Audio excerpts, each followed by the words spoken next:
تو اسی لیے سورہ فاتحہ میں یہ بات ہمیں سمجھا دی گئی.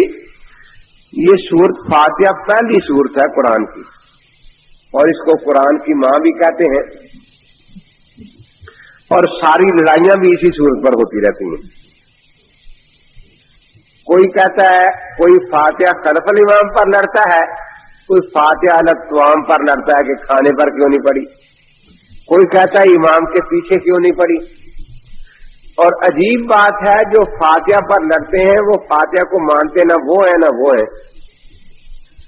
جو فاتحہ علی الطعام پر لڑتے ہیں ان کو فاتحہ کی یہ بات اچھی نہیں لگتی، ایاک نعبد و ایاک نستعین، کہ اے اللہ ہم تیری ہی بندگی کرتے ہیں اور تجھ ہی سے مدد مانگتے ہیں. فاتحہ تو کہتی ہے کہ صرف اللہ سے مدد مانگنی ہے، کہتے ہیں یا بہاول حق بیڑا تک، امداد کن از بندے غم آزاد کن، در دین و دنیا شاد کن یا شیخ عبد القادر. اب لڑتے فاتحہ پر ہے، تم فاتحہ پڑھتے کیوں نہیں اور مانتے نہیں فاتحہ کو.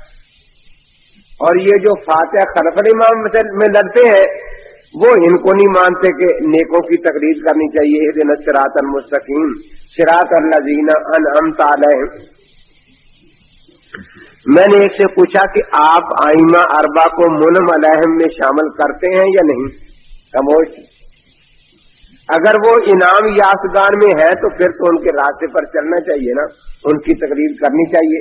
اور اگر وہ انعام یافتگان نہیں ہے تو ہمیں بتائیں. خاموشی سے اٹھ کے چلا گیا.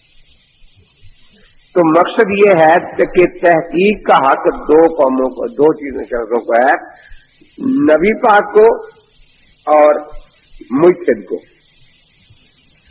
اسی لیے میں نے کل بھی بتایا تھا، آج کچھ نئے ساتھی بیٹھے ہیں کہ ہم اپنے آپ کو کہتے ہیں سنی حنفی کہتے ہیں نا.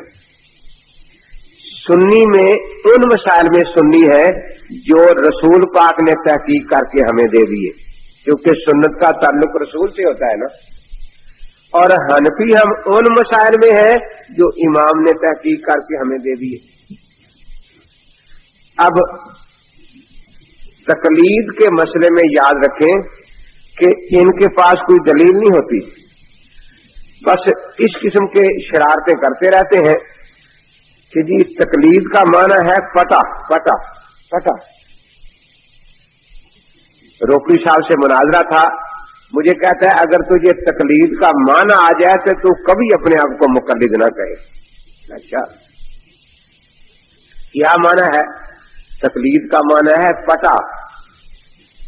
اور ارد گرد وہ نوجوان بیٹھے ہوتے ہیں وہ جن کو شبان اہل حدیث کہتے ہیں، قداس الاسنان صفحاء العالم کے پکے مصداق.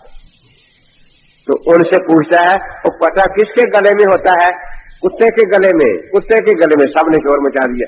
کتے کے گلے میں. مسلک اہل حدیث زندہ باد. ابھی یہ سارے سیاستہ والے بھی معاذ اللہ کتے بن گئے کیونکہ سارے مقلد ہیں نا.